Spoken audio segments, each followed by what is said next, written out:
Amigos, desde la Biblioteca NOS, en la ciudad de Orense, el programa Leer es un placer. Gracias por su atención. Vamos a, en estos tiempos de pandemia, a hacer unos programas más o menos especiales que a lo mejor consiste en que simplemente lo hacemos con un invitado. Pero siempre vamos a seguir nuestra estructura y vamos a decirles que el programa lo emitimos a través de la señal de Telemiño, lo produce Telemiño y lo realizamos aquí, en la Biblioteca NOS de la ciudad de Orense. Pero, como siempre, en esa estructura que seguimos, vamos a empezar por lo de siempre, vamos a saber cuáles son los libros más vendidos en esta semana.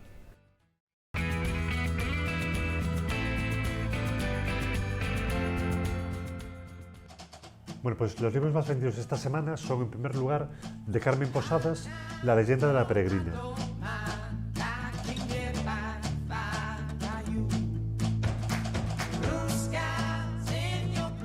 En segundo lugar, en Editorial Maeva, La mansión de los chocolates, Los años dorados. Y en último lugar, en Editorial Alfaguara, de Pérez Reverte, Una historia de España.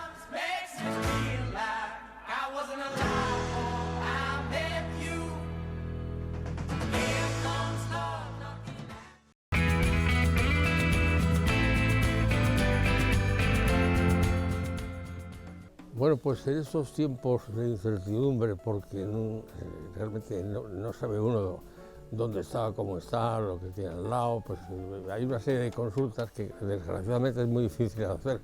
Pero en esa ocasión yo he tenido la suerte de tener un amigo que, vamos a ver, le he invitado, se ha ofrecido generosamente a venir, pero le voy a hacer una pregunta, porque es un doctor eminente del mundo de la medicina en la ciudad y en la provincia de Orense, y es un amigo.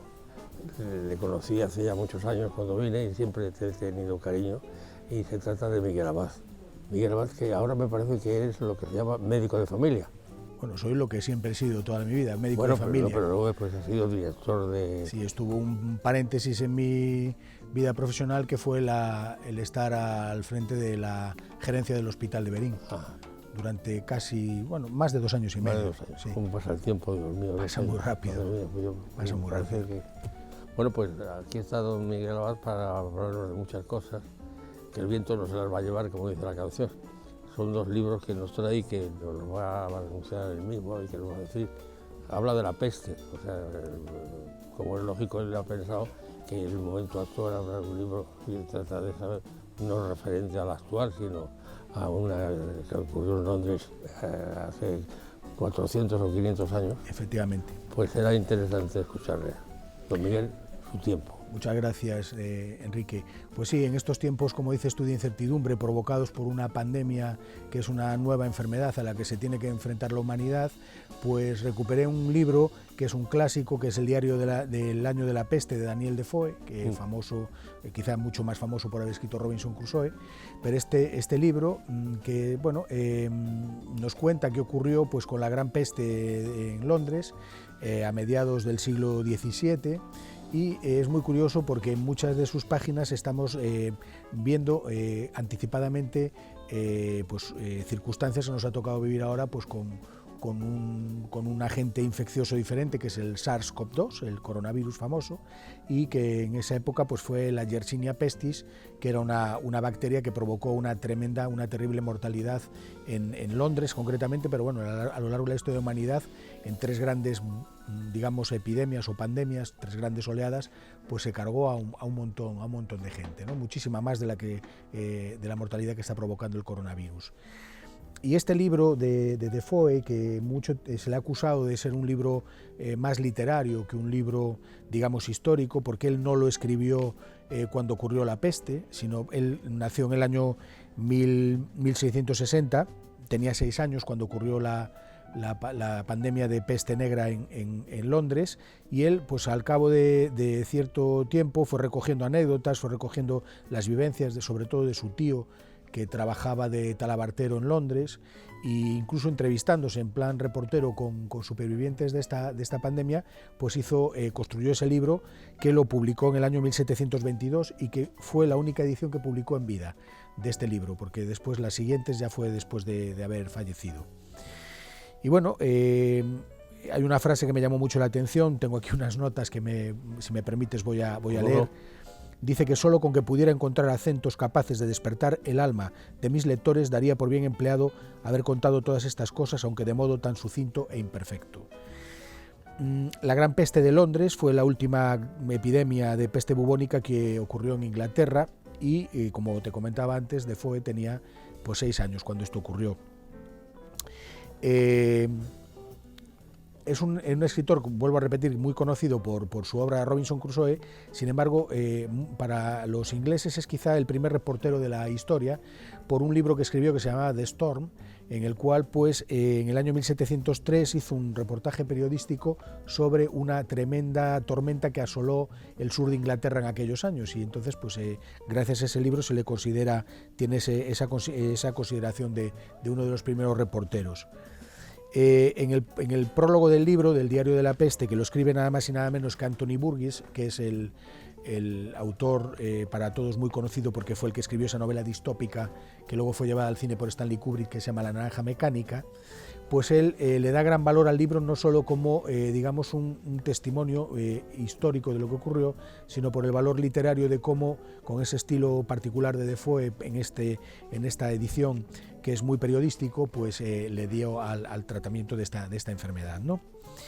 Y bueno, la peste, un poquito para recordar de qué enfermedad se trata, la peste bubónica o peste negra es una enfermedad causada por ese bacilo que se llama Yersinia pestis, que ataca fundamentalmente al sistema linfático, ¿vale? Por eso se forman esa inflamación de esos ganglios que se llaman bubones, que luego pueden romper y echar ese pus hacia afuera, ¿no? Aunque hay también una forma de peste neumónica que se transmite por vía aérea, como el tristemente COVID, el tristemente SARS-CoV-2. Una pregunta y que no tiene, sí tiene mucho que ver. Es una duda de una persona que no tiene ningún conocimiento científico sobre lo que estamos hablando. Concretamente, estos virus nacen, digamos, por circunstancias ajenas a la voluntad de nadie o necesitan de un proceso de creación. A ver, esta es una pregunta que daría para programas larguísimos de debate, ¿no? Y con gente que sabe muchísimo más que yo de estas cuestiones. Vamos a ver, los virus llevan viviendo en este planeta Tierra muchísimos miles de millones de años antes que nosotros, ¿vale? O sea, nosotros somos los extraños. Y ellos lo que han hecho es buscarse la vida para sobrevivir, para reproducirse, infectando pues, a otros seres, en este caso a los mamíferos, ¿no? Y estos virus llevan muchísimos años existiendo y replicándose y mutando, y lo peligroso de los virus que viven en los animales y que pueden provocar una zoonosis, es decir, una enfermedad transmitida al hombre, es precisamente que esas mutaciones le permitan saltar del animal donde viven, que es un nicho habitual, en este caso los murciélagos, saltar y contagiar al hombre. Por eso tenemos ahora esta enfermedad, y hemos tenido muchísimas a lo largo de la historia, no solo provocada por virus, sino también por bacterias y por hongos, en los cuales eran parásitos habituales de animales y que han saltado al ser humano. O sea que hay que desterrar totalmente el que sea el producto producido o creado por la voluntad del hombre. Yo creo que no ha sido creado por el hombre, lo que sí que bueno, se abre un amplio campo de dudas, porque el hombre hoy en día, la tecnología es capaz de modificar a virus, ¿de acuerdo? Y virus modificados se utilizan incluso para el tratamiento del cáncer, pero bueno, eso daría para, ya te digo, para otro programa, sí, con otro texto que hablara de eso. Y te comentaba que la transmisión de la Yersinia pestis, ya que has sacado el tema de los vectores, pues es por medio de las mordeduras de las pulgas que se llama concretamente la Xenophila chopis, que era un parásito habitual en esta época de las ratas, de la rata negra, ¿vale? No de la rata clásica, el Ratus norvegicus, sí. ¿No? Sino de la rata negra, y la rata negra es la que trajo viajaba en los barcos de la época y venía pues desde el extremo oriente, llegaba a occidente y provocaba estas epidemias, estas pestes. La palabra pestis viene del latín, que significa precisamente enfermedad infecciosa o epidémica. Y se cree que hubo tres grandes oleadas de peste en la historia. La primera en la época del emperador Justiniano, que provocó nada más ni nada menos que 50 millones de defunciones de la época, estamos hablando del siglo VI después de Cristo, y que duró 2 siglos, nada más y nada menos. Ahora estamos muy nerviosos porque esta pandemia dura demasiado, pues imagínate una pandemia que durara 2 siglos, ¿no? Y que se cree que exterminó al 25% de la población mundial que existía en el siglo VI. Luego, entre los siglos XIV y XV hubo esa famosa peste, que es cuando se escribieron pues, los libros el de Camerón y todos aquellos libros de Boccaccio, de los cuentos, que era de la población que en Florencia, escapando de la peste, se marchó a vivir a las afueras y contaban esas vivencias, que se calcula que solamente en Europa mató pues, a un tercio de la población que existía en el siglo XIV y XV. Y luego el último gran brote pues, fue en el siglo XIX y fundamentalmente se circunscribió a Asia, y ahí fue donde mandaron a Alexandre Yeltsin, que era un bacteriólogo suizo-francés, que lo mandaron allá a luchar contra esta epidemia de peste asiática, y fue el que descubrió el primer suero para neutralizar a la bacteria causante de la peste. Bueno, hoy en día esta enfermedad se trata con antibióticos, la peste bubónica, y aún así pues, la mortalidad puede alcanzar entre el 1 y el 15% de los casos afectados aún tratados, aún con tratamiento antibiótico. De ahí que muchos microbiólogos tienen todavía miedo de que pueda producirse en la actualidad pues, una epidemia de peste por una bacteria de esta resistente a los antibióticos, que podría ser también provocar un caos a nivel mundial, ¿no? Bueno, pues en esta época ya había los rastreadores que tenemos ahora, ya existían en aquella época, ¿de acuerdo? Le llamaban los Searchers of Dead, buscadores de muertos, ¿vale? Y cada parroquia designaba a unos buscadores, unos rastreadores que se dedicaban a buscar a los muertos por peste para llevarlo, contarlos, llevar la contabilidad en unos boletines de mortalidad, exactamente como estamos haciendo ahora con las víctimas, desgraciadamente por las víctimas del COVID. Y estos rastreadores muchas veces eran personas indigentes que, como cobraban un sueldo por cada declaración de las enfermedades que hacían, pues las parroquias se lo daban a los indigentes.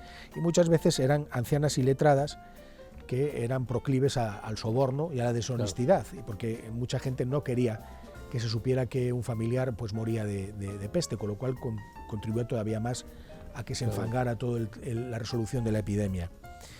Y imagínate pues la gente gritando por las calles, dando alaridos, los afectados que los dejaban encerrados en las casas con un vigilante a la puerta, perdón, y a estos súmale los gritos de los que se llamaban los entusiastas, que eran personas que decían obrar por inspiración directa del Espíritu Santo y que iban pidiendo la clemencia divina. El más famoso era un tal Salomón Hegel, que según el libro iba por las calles proclamando el castigo divino sobre la urbe londinense, deambulando incluso desnudo y portando sobre su cabeza un cuenco con brasas de carbón. Bueno, ¿y cuál fue el papel de los médicos en esta época? Es conocido de todos esas famosas máscaras tipo pico de pájaro, sí, donde los médicos de la época metían dentro de esas máscaras plantas aromáticas y paja para evitar que los efluvios, se creía que la teoría miasmática de las enfermedades que se transmitían por el aire, pues para evitarlo llevaban esas máscaras que les protegían, pues como seguimos haciendo, utilizando mascarillas ahora para evitar el transmitir la enfermedad. Y llevaban, el aspecto era tétrico, llevaban unos gorros de ala ancha, llevaban unos abrigos largos de cuero con unas botas por encima de las rodillas y guantes para evitar tocar lo menos posible a los cadáveres o a los moribundos que muchas veces se abandonaban en las calles para morir, pues como hemos visto que ha ocurrido con esta pandemia en algunos países de Hispanoamérica, que se encontraban muertos por las calles, ¿no? Imágenes de Ecuador concretamente o de otros países. Y luego había también pues, los conductores de los carros mortuorios, que ante la avalancha de muertos que había, porque podía haber a lo mejor 1000 fallecimientos cada día, en una ciudad que tenía de aquella sobre 350.000 habitantes, Londres y la metrópoli, una ciudad muy insalubre, pues estos pobres hombres cargaban como podían los cadáveres en las carretas y muchas veces los dejaban a las puertas de los cementerios porque nadie se atrevía siquiera a enterrarlos. Tuvieron que ampliarlos en cementerios, construir zanjas, bueno, lo mismo que estamos viendo ahora, claro, que ha ocurrido en algunos sitios. Y bueno, otro dato que contribuyó también a que se propagara la enfermedad, al pensar que se transmitía por medio de animales, lo que hicieron las autoridades fue ordenar sacrificar a todos los perros y los gatos que vivían en Londres, con lo cual pues las ratas pudieron vivir todavía más cómodamente, proliferar y transmitir todavía más las pulgas que saltaban a las personas humanas y que les transmitían esta enfermedad tan terrible. Y un poco esto es lo que te quería contar. Pero muy interesante, oye, pero... Incluso, como decían que el diario de Defoe fue escrito a posteriori y que no era un diario muy fiable, tengo ese otro libro, que es el diario de Samuel Pepys, que es para los británicos el cronista histórico por antonomasia, donde en parte de esos diarios que cuentan su experiencia dentro de como funcionario del almirantazgo británico, pues sí que coincide en la descripción de esa peste y luego el posterior gran incendio de Londres que acabó por devastar la urbe, pues coincide perfectamente con las descripciones que da Defoe, más literarias en su libro, en su diario del año de la peste, que está, entiendo que de rabiosa actualidad, no por la peste, sino por la pandemia originada por el SARS-CoV-2, la pandemia de la COVID-19. Pues yo me he quedado realmente, vamos, me he quedado con una cosa importante, que es que tengo más conocimiento que el que tenía antes de escuchar al doctor, porque yo muchas veces he pensado estos días en mi soledad, yo vivo, como sabes, bastante aislado, lo que podía haber sido vivir un confinamiento como el que estamos viendo sin luz, por ejemplo. Es una cosa tan pequeña, tan aparentemente pequeña y ya no valorada, casi, excepto cuando hay algún apagón. Pero piensas, no había luz, no había energía eléctrica. No había agua corriente en las casas. No había nada. No había nada. Y no había ni refrigeradores para poder tener la alimentación guardada. Claro. O sea, no había nada. Es más, si me permites un minuto, una anécdota, hubo una aldea a 200 kilómetros de Londres que, sabiendo la importancia del confinamiento, consiguieron confinarse durante 6 meses sin que entrara ni saliera nadie de aquella aldea, y durante esos 6 meses no tuvieron ningún caso de peste.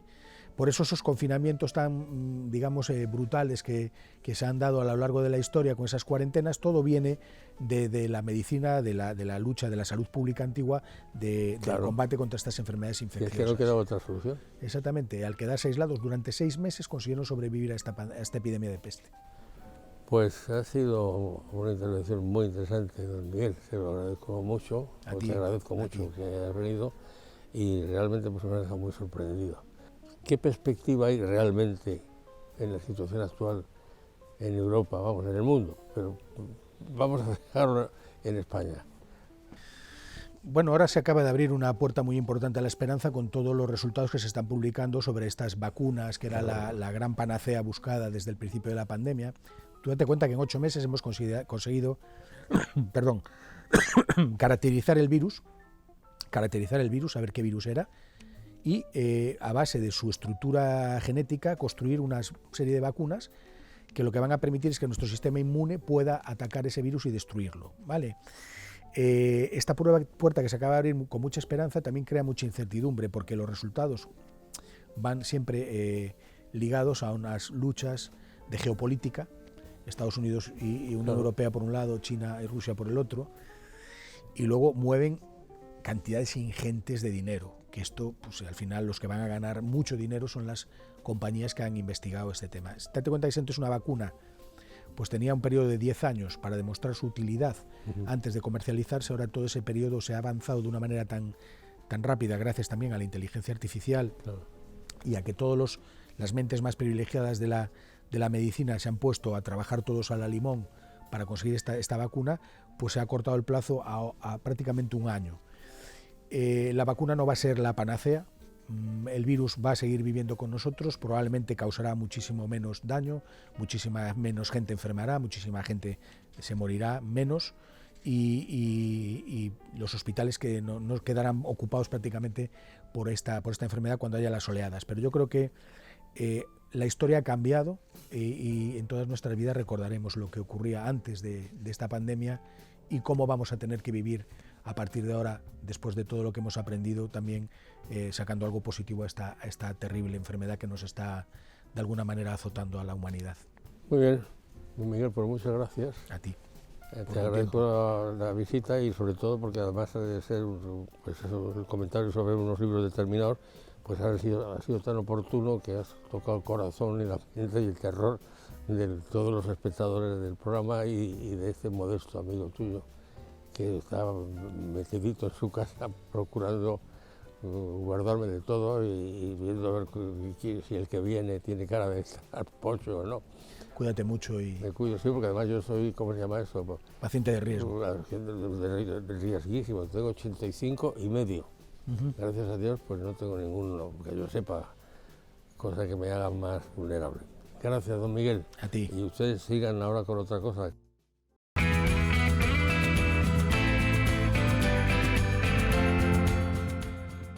Bueno, pues las novedades de esta semana son, en primer lugar, en Editorial Domo, La Niña del Edén, una novela basada en hechos reales.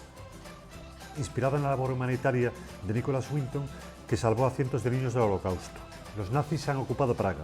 Las detenciones todavía no han comenzado, pero los judíos ven cada día sus derechos más restringidos. Eva, una joven pianista, teme por la vida de su pequeño. En segundo lugar, en Editorial Espasa, de Richard Osman, El Club del Crimen de los Jueves. En un complejo residencial para jubilados, 4 improbables amigos se reúnen una vez a la semana para investigar antiguos asesinatos sin resolver. Ellos son Ron el Rojo, Joyce, Ibram y Elizabeth. Y en último lugar, en la esfera de los libros de Pilar Eyre, Yo el Rey. Como Juan Carlos I, un rey con una fuerza irónica única en Europa, con un país a sus pies, con cientos de políticos como cómplices, con dinero y con mujeres más guapas del mundo, pudo jugársela todo. Y estas son las novedades de esta semana.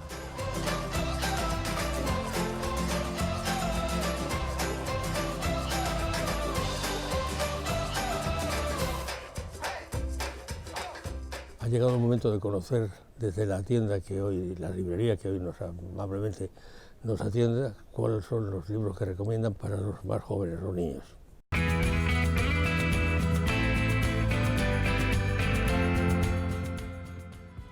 Bueno, y esta semana recomendamos como libro juvenil el Manual de Supervivencia para Princesas. ¿Crees que lo sabe todo sobre las princesas? ¿De verdad piensas que una bella durmiente del bosque durmió nada menos que 100 años? Pues claro que no. Estas superprincesas rebeldes saben cómo tratar a madrastras difíciles, obtener un diploma de química, entrenarse para un maratón, escribir libros. Lo tienen todo previsto para no dejarse manipular por nadie.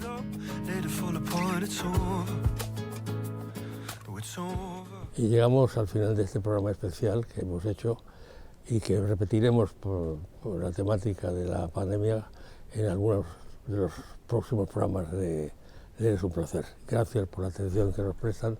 Les recordamos a ustedes que la señal de Telemiño es la que emite este programa. También lo pueden ver en el canal 133 de RTelevisión y, lógicamente, si se van ustedes de viaje, en el ordenador o en el teléfono móvil poner aquello de telemino.com y ahí estaremos.